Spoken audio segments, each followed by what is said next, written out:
तो दोस्तों आप लोग कैसे हैं। आई होप कि आप लोग अच्छे होंगे और स्वस्थ होंगे और बोर्ड एग्जाम के लिए अच्छी तरह से तैयारी कर रहे होंगे। तो दोस्तों आप सभी को पता है कि आप सभी का बोर्ड एग्जाम काफ़ी नज़दीक आ चुका है। ऐसे में हम अच्छी तरह से तैयारी करें ताकि हम बेहतर से बेहतर अंक प्राप्त कर सके। सो दोस्तों आज के इस वीडियो में देखेंगे यहाँ पे क्लास 10 साइंस के मॉडल पेपर 3 जो कि आपके फाइनल बोर्ड एग्जाम के लिए काफ़ी महत्वपूर्ण है। तो दोस्तों आप भी फाइनल बोर्ड एग्जाम के लिए तैयारी करें तो वीडियो को शुरू से लेकर लास्ट तक बने रहे, क्योंकि यह वीडियो आपके लिए काफ़ी यूजफुल होने वाला है। इस लास्ट तक बने रहे।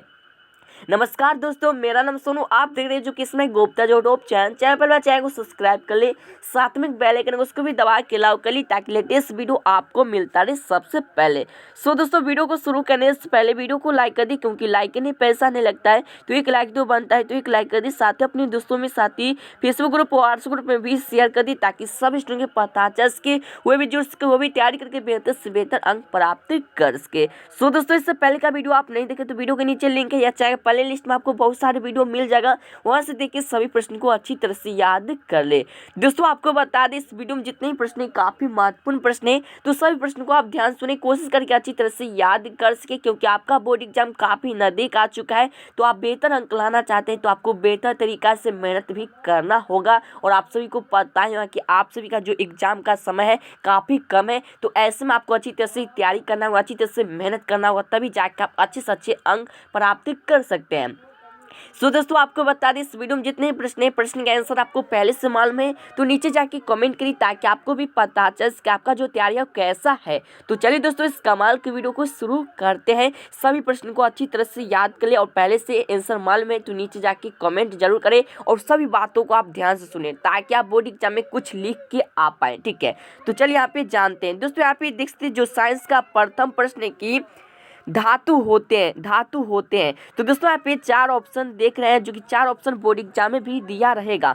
तो इसका राइट आंसर हम बात कर ली तो इसका जो राइट आंसर है ऑप्शन नंबर 20 का राइट आंसर है विद्युत धनात्मक। तो दोस्तों आप सभी को पता हो कि धातु होते हैं तो विद्युत धनात्मक। ठीक है, या दोस्तों आपसे एग्जाम में पूछ सकता है कि अधातु होते हैं। तो दोस्तों जो अधातु होते हैं वह होते हैं यहाँ पे विद्युत ऋणात्मक होते हैं। ठीक है, धातु पूछे तो धनात्मक और अधातु पूछे तो ऋणात्मक। ठीक है, ये बात आपको ध्यान में रखना है। तो एक का सही आंसर ऑप्शन 20 का राइट आंसर है। और दोस्तों आपको बता दें आपसे बोर्ड एग्जाम में 5 नंबर में पूछ सकता है कि धातु और अधातु में अंतर लिखिए। ठीक है, तो आप इसके बारे में जो भी जानते हैं लिख दीजिएगा। ठीक है, तो आप सभी को पता है कि जो धातु में एक विशेष प्रकार का चमक होता है और धातु में एक विशेष प्रकार का चमक नहीं होता है, यही सब आपको लिखना है। ठीक है, धातु जो कि यहाँ पे विद्युत का धनात्मक होता है और अधातु जो कि विद्युत का ऋणात्मक होता है, ये सब बात अगर आप लिख देते हैं तो आपको 5 नंबर तो अवश्य मिल जाएगा। ठीक है, अगर पूछे दिया बोर्ड एग्जाम में तो चलिए दोस्तों अगले प्रश्न की ओर चलते हैं। अगले प्रश्न यहाँ पे देख सकते दोनों प्रश्न की विद्युत अपघटनी परिष्करण में अशुद्ध धातु को बनाया जाता है। विद्युत अपघटनी परिष्करण में अशुद्ध धातु को बनाया जाता है, क्या बनाया जाता है? तो यहाँ पे 4 ऑप्शन है, इसका राइट आंसर हम बात करें तो इसका जो राइट आंसर है ऑप्शन है ए, इसका राइट आंसर है एनोड। तो दोस्तों आपको याद करिए विद्युत अपघटनी परिष्करण में अशुद्ध धातु को बनाया जाता है तो एनोड बनाया जाता है। 2 का सही आंसर ऑप्शन है ए, इसका राइट आंसर है। अगले प्रश्न यहाँ पे देखते तीनों प्रश्न की निम्नलिखित में कौन सबसे अधिक अपक्रियाशील धातु है? निम्नलिखित में कौन सबसे अधिक अपक्रियाशील धातु है? तो दोस्तों यहाँ पे 4 ऑप्शन दिया है, जो कि 4 धातु का नाम दिया है। इसका राइट आंसर हम बात कर ली, जिसका जो राइट आंसर है ऑप्शन नंबर ए, इसका राइट आंसर है Mg। मतलब इसको मैग्नीशियम का जो संकेत होता है वह होता है Mg। ठीक है, और कैल्शियम का जो संकेत होता है वह होता है पे Ca, और सोडियम का संकेत जो संकेत होता है वह होता है पे Na, और यहाँ पे हम बात करें K मतलब पोटेशियम होता है। ठीक है, तो आप लोग को हम बता दें जो भी यहाँ पे तत्व दिया है, करीब आप 1 से लेकर 30 तक तत्व का नाम याद कर ले। ठीक है, उसका संकेत याद कर ले, और साथ में आपको हम बता दें जो परमाणु संख्या होता है वो याद कर ले, क्योंकि यही सब प्रश्न है जो कि आपके बोर्ड एग्जाम में पूछे जाते हैं। ठीक है, या दोस्तों आपसे एग्जाम में ये भी पूछ सकता है कि सोडियम का परमाणु संख्या जो कि कितना होता है, या आपसे एग्जाम में पूछ सकता है कि सोडियम का संकेत क्या होगा। ठीक है, तो इसी प्रकार का जो कि प्रश्न पूछे जाते हैं बोर्ड एग्जाम में। आपको एक भी प्रश्न भारी नहीं रहेगा, जो भी प्रश्न रहता है ईजी रहता है, जिसका जो कि जवाब रहता है काफ़ी इजी रहता है। ठीक है, तो लेकिन आपको मेहनत करना होगा। आपको क्लास 9th में ये जो कि तत्व का जो कि दिया रहता है नाम, संकेत और परमाणु संख्या, तो वहाँ से जाके आप देख के अच्छी तरह से रीडिंग कर ले। ठीक है, तो चलिए यहाँ पे अगले प्रश्न की ओर चलते हैं। अगले प्रश्न यहाँ पे देखते हैं 4वें प्रश्न की किस रासायनिक यौगिक को गर्म करने पर प्लास्टर ऑफ पेरिस प्राप्त किया जा सकता है? किस रासायनिक यौगिक को गर्म करने पर प्लास्टर ऑफ पेरिस प्राप्त किया जा सकता है? जिसका राइट आंसर की हम बात करें तो इसका जो राइट आंसर है ऑप्शन नंबर 20 का राइट आंसर जिप्सम। तो दोस्तों आपको याद कि किस रासायनिक यौगिक को गर्म करने पर प्लास्टर ऑफ पेरिस प्राप्त किया जाता है, तो है जिप्सम। तो 4 का सही आंसर ऑप्शन नंबर 20 का राइट आंसर है। सो दोस्तों अभी तक वीडियो को शेयर नहीं किया तो वीडियो को शेयर कर दी ताकि और भी छात्र जुड़ सके, वो भी तैयारी करके बेहतर से बेहतर अंक प्राप्त कर सके। सो दोस्तों इससे पहले का वीडियो आप नहीं देखें तो वीडियो के नीचे लिंक है, या आपको यहाँ पे एक आई बटन दिख रहा है, उस पर क्लिक करके और वीडियो देख सकते हैं। तो चलिए दोस्तों अगले प्रश्न की ओर चलते। इससे पहले आपको बता दें जो भी छात्र इस वीडियो को देख रहे हैं वीडियो को शुरू से लेकर लास्ट तक देखें, क्योंकि काफ़ी महत्वपूर्ण वीडियो है, ठीक है। और आप सभी को पता हो कि एग्जाम काफ़ी नज़दीक आ चुका है, तो ऐसे में आप ऑब्जेक्टिव पे ज़्यादा ध्यान दें और अच्छी तरह से याद कर लें, ठीक है। पहले आप जो भी पढ़े हैं उस सभी का रिवीजन अच्छी तरह से करें, ठीक है। अब तक आप जितने भी यहाँ पे प्रश्न पढ़ चुके हैं सभी को अच्छी तरह से देखें, रीडिंग करें, ठीक है, तभी जाके आपको बोर्ड एग्जाम में बनेगा, ठीक है। तो चलिए दोस्तों अगले प्रश्न की ओर चलते हैं। अगले प्रश्न यहाँ पे देखते 5वां प्रश्न की लोहा एवं इस्पात को जंग से सुरक्षित रखने के लिए उन पर किस धातु की पतली परत चढ़ाई जाती है? लोहा एवं इस्पात को जंग से सुरक्षित रखने के लिए उन पर किस धातु की पतली परत चढ़ाई जाती है? इसका राइट आंसर हम बात करें तो इसका जो राइट आंसर है ऑप्शन नंबर डी का राइट आंसर है जिंक। तो दोस्तों आपको यह कि लोहा एवं इस्पात को जो कि जंग से सुरक्षित रखने के लिए उन पर किस धातु की पतली परत चढ़ाई जाती है? तो जिंक। जिंक का जो संकेत होता है वह होता है यहाँ पे Zn, ठीक है। तो आपको ये याद करें, ठीक है, हो सकता है तो आपसे एग्जाम में पूछ सकता है, ठीक है। अगले प्रश्न यहाँ पे देखते 6वें प्रश्न की बॉक्साइट निम्नलिखित में से किस धातु का एक्स है? बॉक्साइट निम्नलिखित में से किस धातु का एक्स है? दोस्तों ये प्रश्न है जो कि 18 में पूछे गए हैं, तो काफी महत्वपूर्ण प्रश्न है। इसका राइट आंसर की हम बात करें तो इसका जो राइट आंसर है ऑप्शन नंबर सी का राइट आंसर एल्युमिनियम। तो दोस्तों जो यहाँ पे हम बात करें तो बॉक्साइट निम्नलिखित में से किस धातु का एक्स है? तो एल्युमिनियम। या दोस्तों आपसे एग्जाम में पूछ सकता है कि एल्युमिनियम का एक्स क्या है? तो है बॉक्साइट, ठीक है। तो 6 का सही आंसर ऑप्शन नंबर सी का राइट आंसर है। अगले प्रश्न यहाँ पे देखते 7वां प्रश्न है जो कि काफी महत्वपूर्ण प्रश्न है, ठीक है, जो कि आपका विद्युत धारा चैप्टर है उससे लिया गया है, ठीक है। तो यहाँ पे जो 7वां प्रश्न कह रहा है कि बैटरी से किस प्रकार की धारा जो कि प्राप्त होती है? बैटरी से किस प्रकार की धारा प्राप्त होती है? तो यहाँ पे 4 ऑप्शन दिया है। सबसे पहले तो आपको बता दी आपको एग्जाम में क्या करना है कि 2 बार तो ऑप्शन को पढ़ लेना है और 2 बार जो कि यहाँ पे जो आपका प्रश्न है उसे पढ़ लेना है। उसके बाद आपको सही गलत का डिसीजन लेना है। इसका राइट आंसर की हम बात करें तो इसका जो राइट आंसर है ऑप्शन नंबर ए का राइट आंसर डिरिस्ट। तो दोस्तों आपको यह कि बैटरी से किस प्रकार की धारा प्राप्त होती है? तो डिरिस्ट धारा प्राप्त होती है। तो 7 का सही आंसर ऑप्शन नंबर ए का राइट आंसर है। अगले प्रश्न यहाँ पे देखते हैं जो 8वां प्रश्न नहीं कह रहा है कि लघु पतन के समय परिपथ में विद्युत धारा का मान होगा। लघु पथ के समय जो परिपथ में विद्युत धारा का मान होगा कितना होगा? या यहाँ पे बात करी तो यह कैसा, मतलब कि बहुत अधिक होगा या बहुत कम होगा? तो इसका राइट आंसर की हम बात करी तो इसका जो राइट आंसर है ऑप्शन नंबर ए का राइट आंसर है बहुत अधिक। तो दोस्तों आपको यह कि लघु पतन के समय परिपथ में विद्युत धारा का मान होगा बहुत अधिक। तो 8 का सही आंसर ऑप्शन नंबर ए का राइट आंसर। यह जो प्रश्न है 2015 में पूछे गए, तो हो सकता है तो आपके बोर्ड एग्जाम में भी आ सकता है, क्योंकि काफी महत्वपूर्ण प्रश्न है, ठीक है। पिछले आप 10 साल के क्वेश्चन बैंक उठा के देख सकते हैं, यही सब प्रश्न है जो कि पूछे गए हैं, ठीक है। तो अगले प्रश्न यहाँ पे देखते हैं 9वां प्रश्न की किसी विद्युत धारावाही सीधी लंबी परिनालिका के भीतर चुंबकीय क्षेत्र, मतलब तो किसी विद्युत धारावाही सीधी लंबी परिनालिका के भीतर चुंबकीय क्षेत्र है। इसका राइट आंसर हम बात करें तो इसका जो राइट आंसर है ऑप्शन नंबर ए का राइट आंसर सभी बिंदुओं पर समान होता है। तो दोस्तों आपको यह कि किसी बिंदु जो कि किसी विद्युत धारावाही सीधी लंबी परिनालिका के भीतर चुंबकीय क्षेत्र सभी बिंदुओं पर समान होता है। तो 9 का सही आंसर ऑप्शन नंबर ए का राइट आंसर है। अगले प्रश्न यहाँ पे देखते 10वां प्रश्न की चुंबकीय क्षेत्र का अस्थायी मात्रक है। चुंबकीय क्षेत्र का अस्थायी मात्रक है। तो दोस्तों अगर आप बुक में पढ़े होंगे तो आपको पता ही होगा कि चुंबकीय क्षेत्र का जो अस्थायी मात्रक क्या होता है। इसका राइट आंसर की हम बात करें तो इसका जो राइट आंसर है ऑप्शन नंबर सी का राइट आंसर है टेस्ला। तो दोस्तों आपको याद कि चुंबकीय क्षेत्र का जो अस्थायी मात्रक क्या है? तो टेस्ला। तो 10 का सही आंसर ऑप्शन नंबर सी का राइट आंसर है। अगले प्रश्न यहाँ पे देखते 11वें प्रश्न की विद्युत फ्यूज कार्य करता है, विद्युत फ्यूज कार्य करता है। दोस्तों आप देखे होंगे कि जो बोर्ड होता है उसमें एक विद्युत का जो फ्यूज होता है वह कार्य करता है। इसका राइट आंसर की हम बात करें तो इसका जो राइट आंसर है ऑप्शन में ए इसका राइट आंसर धारा की उष्मीय प्रभाव पर। तो दोस्तों आपको यह कि विद्युत फ्यूज कार्य करता है तो धारा की उष्मीय प्रभाव पर कार्य करता है। तो 11 का सही आंसर ऑप्शन में ए इसका राइट आंसर है। सो दोस्तों आपको बता दें एग्जाम में आपको गलती नहीं करना है, सभी को अच्छी तरह से देखना है, उसके बाद आपको सही गलत का डिसीजन ले लेना है, ठीक है। या नहीं गए और ऑप्शन में ए इसका राइट आंसर नाग बन जाना, ठीक है, वहाँ पे मतलब कि धड़फड़ा जाना कि हम बना। जो ज़्यादा तेज रहता है ना वह मतलब कि वह ज़्यादा ही जो काबिल बनता है वह जाके कहे ना तो उसका ही नंबर बहुत बेकार रहता है, ठीक है। तो आपको क्या करना है, सोच समझ के अच्छी तरह से आपको आपके पास जितने भी बोर्ड एग्जाम में टाइम मिलता है उन पूरी टाइम को अच्छी तरह से आपको उपयोग करना है। ये नहीं कि बना लिए और बैठे हैं, ठीक है। आप अच्छी तरह से देखिए कहाँ गलती है कहाँ सही है और अच्छी तरह से देखिए, उसके बाद ही सही गलत का निर्णय लें, उसके बाद ही गोला करिए, ठीक है। पहले जान लीजिए, पहले अच्छी तरह से प्रश्न को यहाँ पे पढ़ लीजिए, ठीक है। उसके बाद ऑप्शन को पढ़ लीजिए और जो भी ऑप्शन यहाँ पे राइट होगा उसको गोला कर दीजिए, ठीक है। जिसका राइट आंसर क्या हो जाएगा, तो ऑप्शन में ए है धारा की उसमें प्रभाव पर। तो दोस्तों अगले प्रश्न यहाँ पे देखते हैं 12वें प्रश्न की विद्युत जनित का सिद्धांत आधारित है, विद्युत जनित का जो सिद्धांत है आधारित है। इसका राइट आंसर की हम बात करें तो इसका जो राइट आंसर है ऑप्शन नंबर सी इसका राइट आंसर है विद्युत चुम्बकीय प्रेरण पर। तो दोस्तों आपको यह कि विद्युत जनित का सिद्धांत आधारित है तो विद्युत चुम्बकीय प्रेरण पर। 12 का सही आंसर ऑप्शन नंबर सी इसका राइट आंसर है।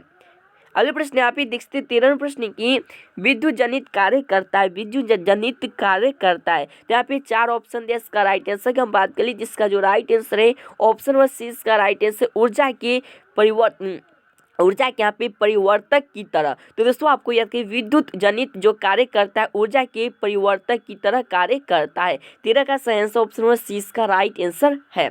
सो दोस्तों वीडियो को लाइक नहीं किया तो वीडियो को लाइक कर दी, क्योंकि लाइक करने पैसा नहीं लगता है, तो एक लाइक तो बनता है, तो एक लाइक कर दी। साथ ही अपने दोस्तों में, साथ ही फेसबुक ग्रुप व्हाट्सएप ग्रुप में भी शेयर कर दी, ताकि सब स्टूडेंट के पता चल सके, वो भी जुड़ सके, वो भी तैयारी करके बेहतर से बेहतर अंक ला सके।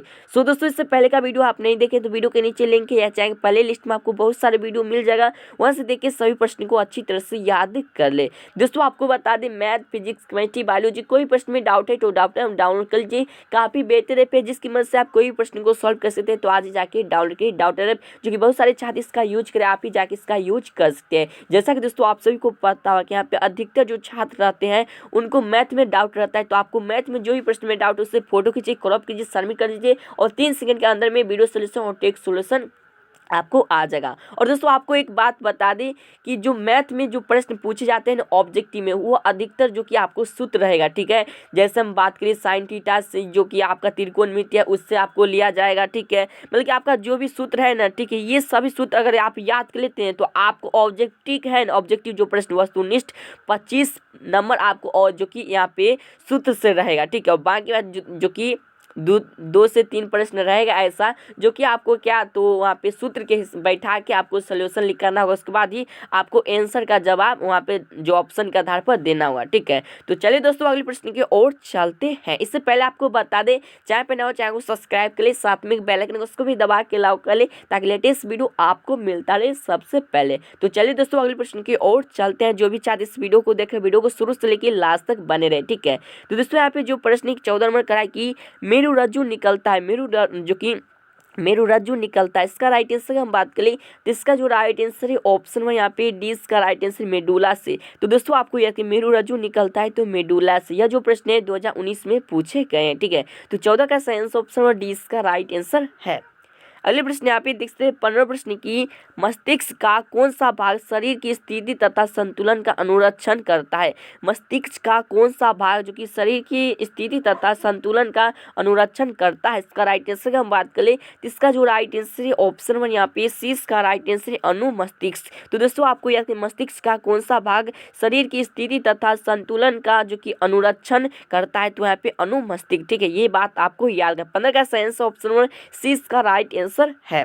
अगले प्रश्न यहाँ पे देखते हैं 16 प्रश्न की रक्त में आयरन की कमी से होने वाला एक रोग है, रक्त में जो कि आयरन की कमी से होने वाला एक रोग है, या दोस्तों आपको एग्जाम में पूछ सकता है कि खून की कमी से जो होने वाला रोग है वह क्या है। इसका सॉरी यहाँ पे जो कि यहाँ पे खून में आयरन की कमी से होने वाला जो एक रोग है क्या, इसका राइट आंसर की हम बात करें, जिसका जो राइट आंसर है ऑप्शन नंबर यहाँ पे हो जाएगा जो कि सी हो जाएगा। ठीक, एमीनिया, मतलब कि जो कि खून में आयरन की कमी से होने वाला जो एक रोग होता है वह जो कि एनीमिया होता है। ठीक है, यह दोस्तों आपसे एग्जाम में पूछ सकता है कि रक्त में आयरन की कमी से होने वाला एक रोग है तो एनीमिया। ठीक है, 16 का सही आंसर ऑप्शन नंबर सी इसका राइट आंसर है। यह जो प्रश्न है 2014 में पूछे गए तो काफी महत्वपूर्ण प्रश्न है।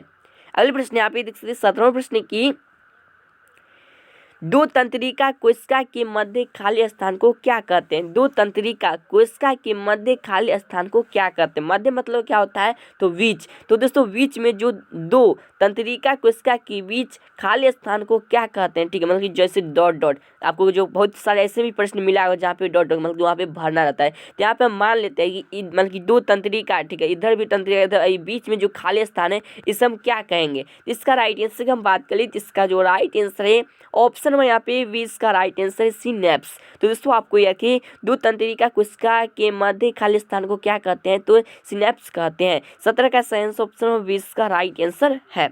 अगले प्रश्न यहाँ पे देखते 18 प्रश्न की यह संवेदी अंगों से संवेदता ग्रहण करता है। यह संवेदी अंगों से संवेदता ग्रहण करता है। इसका राइट आंसर की हम बात करें तो इसका जो राइट आंसर हो जाएगा ऑप्शन वन यहाँ पे हो जाएगा ए, जो कि डेडाइट दुमिका। ठीक है, दुर्मिका। ठीक है, 18 का सही आंसर ऑप्शन वन ए इसका राइट आंसर है।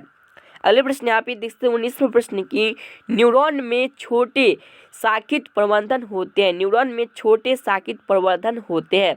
इसका राइट आंसर की हम बात करें तो इसका जो राइट आंसर है ऑप्शन नंबर 20 का राइट आंसर है, जो कि यहाँ पे देख सकते हैं डे डाइट। ठीक है, डे डाइट। तो 19 का सही आंसर ऑप्शन नंबर 20 का राइट आंसर है। अगले प्रश्न यहाँ पे देखते हैं 20वें प्रश्न की तंत्रिका कोशिका क्या कहलाती है। तंत्रिका कोशिका क्या कहलाती है। तो इसका राइट आंसर की हम बात करें तो इसका जो राइट आंसर होगा ऑप्शन नंबर 20 का राइट आंसर न्यूरॉन। तो दोस्तों आपको याद कि तंत्रिका कोशिका क्या कहलाती है तो न्यूरॉन कहलाती है। आपसे एग्जाम में पूछ सकता है, काफी महत्वपूर्ण प्रश्न है। 20 का सही आंसर ऑप्शन नंबर 20 का राइट आंसर है। अगले प्रश्न यहाँ पे देखते हैं 21वें प्रश्न की यह ऐच्छिक गतियों का नियंत्रण करता है। यह ऐच्छिक गतियों का नियंत्रण करता है। इसका राइट आंसर की हम बात करें तो इसका जो राइट आंसर है ऑप्शन में ए इसका राइट आंसर है सेरिबेलम। ठीक है, एक होता है यहाँ पे सेरिबेलम और एक होता है यहाँ पे सेरिबेलम। ठीक है, तो ये आपको ध्यान में रखना। ठीक है, यह ऐच्छिक गतियों का नियंत्रण करता है तो वह करता है यहाँ पे सेरिबेलम करता है। ठीक है, तो 21 का सही आंसर ऑप्शन में ए इसका राइट आंसर है। सो दोस्तों आपको बता दें मेरा एक सेकेंड चैनल पे जिसका लिंक वीडियो के नीचे दे दिया जाके चैनल को सब्सक्राइब कर ले, साथ में बेल आइकन उसको भी दबा के लाओ कर ले ताकि लेटेस्ट वीडियो आपको मिलता रहे सबसे पहले। सो दोस्तों उस वीडियो पे उस चैनल पे आपको ऑनलाइन से जुड़े वीडियो आपको मिलेगा, तो जाके जल्द चैनल को सब्सक्राइब कर ले ताकि लेटेस्ट वीडियो आपको मिलता रहे और आप भी उसका लाभ फायदा उठाते रहें। तो चलिए दोस्तों अगले प्रश्न की ओर चलते हैं। इस वीडियो में काफी महत्वपूर्ण प्रश्न है। ठीक है, तो अगले प्रश्न यहाँ पे देखते हैं जो 22वें प्रश्न की नीला थोथा का रासायनिक सूत्र क्या है। मतलब कि दोस्तों नीला थोथा का जो रासायनिक सूत्र है क्या है, उसे हम तुतिया भी कहते हैं। ठीक है, या दोस्तों आपसे एग्जाम में पूछ सकता है कि तुतिया का रासायनिक सूत्र क्या है। तो यहाँ पे 4 ऑप्शन दिया। ठीक है, सबसे पहले तो आपको ऑप्शन को सही से ध्यान से देखना है। ठीक है, उसके बाद ही आप सही गलत का डिसीजन लीजिए। बार बार आपको यही शब्द हम इसलिए कहते हैं क्योंकि हम जानते हैं यहाँ पे बताने के बाद भी यहाँ पे बहुत सारे जो छात्र वह गलती करके आते हैं एग्जाम में। जब हम बात करें तो आपको ऑब्जेक्टिव में रहेगा 50 प्रश्न बनाने का। ठीक है, और बहुत सारे यहाँ पे क्या छात्र क्या 55 बना के आ जाएंगे, 52 प्रश्न बना के आ जाएंगे। ठीक है, तो ऐसा गलती आप नहीं कीजिए, जितना कह रहा है उतना ही आपको प्रश्न बनाना है। ठीक है, तो यहाँ पे जो प्रश्न कह रहा है कि नीला थोथा जिसे हम तुतिया कहते हैं उसका रासायनिक सूत्र क्या होता है।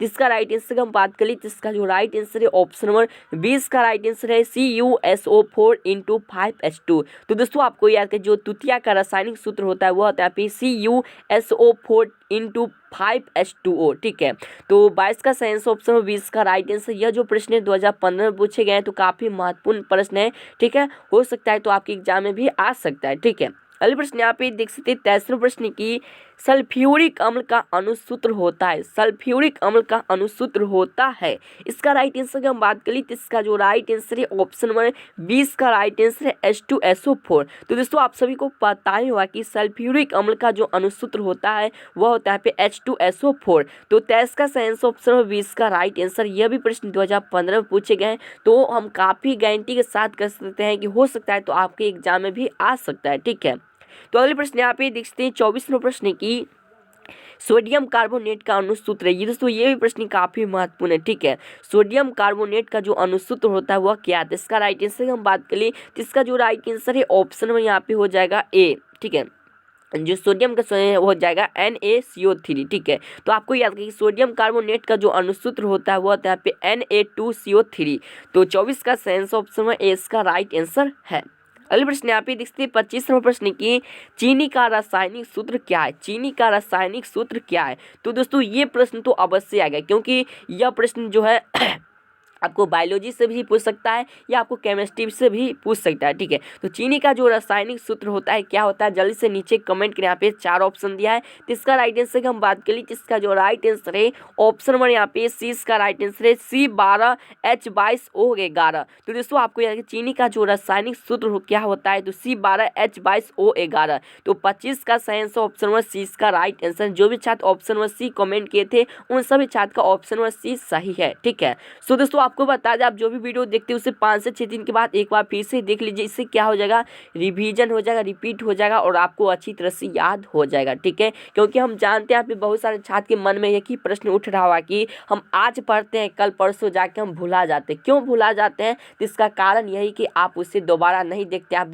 उसे रिवीजन नहीं करते। दोस्तों पढ़ाई एक ऐसा चीज़ है जो कि आपको रिवीजन करते रहेगा तो आपको सब कुछ याद रहेगा। अगर आप भूल जाते हैं, ठीक है, भूल जाने का कारण यही है, रिवीजन करिए आप कभी भी नहीं भूलेगा। ठीक है, आप वही 5 से 6 दिन के बाद एक बार जरूर देख लीजिए। जैसा कि दोस्तों आप सभी को पता है कि हम जो भी बात बोलते हैं, ठीक है, तो वह बात क्या होता है कि हम बार बार वह शब्द को प्रयोग करते हैं, इसलिए याद रहता है। ठीक है, तो अगर हम बार बार कोई भी प्रश्न को देखेंगे, ठीक है, तो वह अच्छी तरह से याद हो जाए। जहाँ पे आप सोते हैं वहाँ पे क्या करिएगा, जो भी आपको याद करना होगा उसे प्रिंट आउट करवा के और टांग लीजिए। इससे आपको जब भी वहाँ से सो के उठिएगा या जब भी आप बैठिएगा बिस्तर पे तो आपको वह दिखेगा और आपको भी अच्छी तरह से याद हो जाएगा। ठीक है, अगले प्रश्न यहाँ पे देख सकते हैं जो 26वां प्रश्न की ग्लूकोज का रासायनिक सूत्र होता है।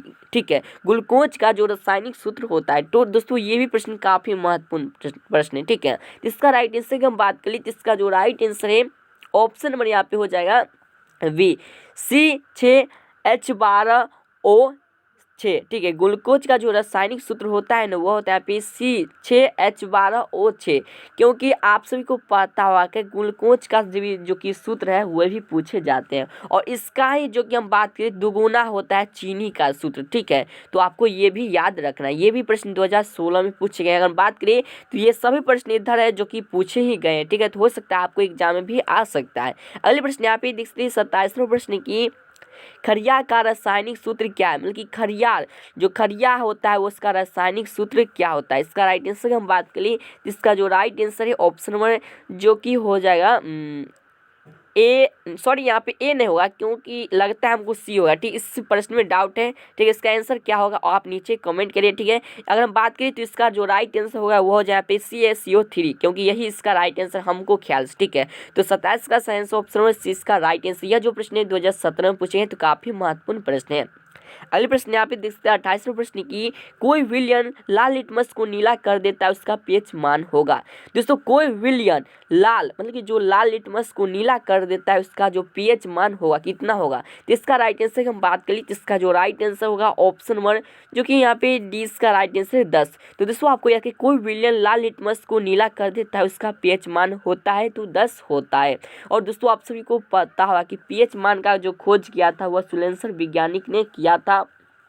और साथ में आप सभी को पता हुआ है कि जो पीएच मान होता है वह यहाँ पे जो कि 7 से कम अम्लीय और 7 उदासीन और 7 से जो कि अधिक क्षारीय होता है। ठीक है, तो आपको ये याद करें कि आपसे एग्जाम में पूछ सकता है। ठीक है, संतरा का, इमली का, तो आपके बुक में ये दिया है, आप वहाँ से जाके अच्छी तरह से याद कर ले। ठीक है, जल का अगर बात करें तो टमाटर का, ये सब पूछ दिया जाता है तो आप अच्छी तरह से याद कर ले। ठीक है, अगले प्रश्न यहाँ पे देख सकते हैं 29वां प्रश्न की जल का पीएच मान कितना होता है। जल का पीएच मान कितना होता है, काफी महत्वपूर्ण प्रश्न। यही सब प्रश्न जो कि आपके बोर्ड एग्जाम में आने वाला है। ठीक है, तो जल का जो पीएच मान होता है वह कितना होता है, इसका राइट आंसर की हम बात करें तो इसका जो राइट आंसर है ऑप्शन में ए, इसका राइट आंसर है 7। दोस्तों आपको याद रखिए जल का जो पीएच मान होता है वह होता है 7। मान लीजिए दोस्तों जल एक उदासीन है। ठीक है, तो 29 का सही आंसर ऑप्शन में ए, इसका राइट आंसर है। सो दोस्तों आपको बता दें इस वीडियो में साइंस के मॉडल पेपर में जो कि यहाँ पे कुल 29 प्रश्न थे। तो पहले से आपको कितने प्रश्न याद थे सही सही नीचे कमेंट करिए। वीडियो आपको कैसा लगा ये भी नीचे कमेंट करिए। आई होप कि आपको वीडियो पसंद आया तो वीडियो को लाइक कर दी, क्योंकि लाइक करने पैसा नहीं लगता है, तो एक लाइक तो बनता है, तो एक लाइक कर दी। साथ ही अपने दोस्तों में, साथ ही फेसबुक ग्रुप व्हाट्सएप ग्रुप पे भी शेयर कर दी, ताकि सब स्टूडेंट को पता चल सके, वो भी जुड़ सके, वो भी तैयारी करके बेहतर से बेहतर अंक प्राप्त कर सके। सो दोस्तों चाहे अपने चैनल को सब्सक्राइब कर ली, साथ में बेल आइकन उसको भी दबा के अलाउ कर ली, ताकि लेटेस्ट वीडियो आपको मिलता रहे सबसे पहले। तो चलिए दोस्तों अगले प्रश्न की ओर चलते हैं।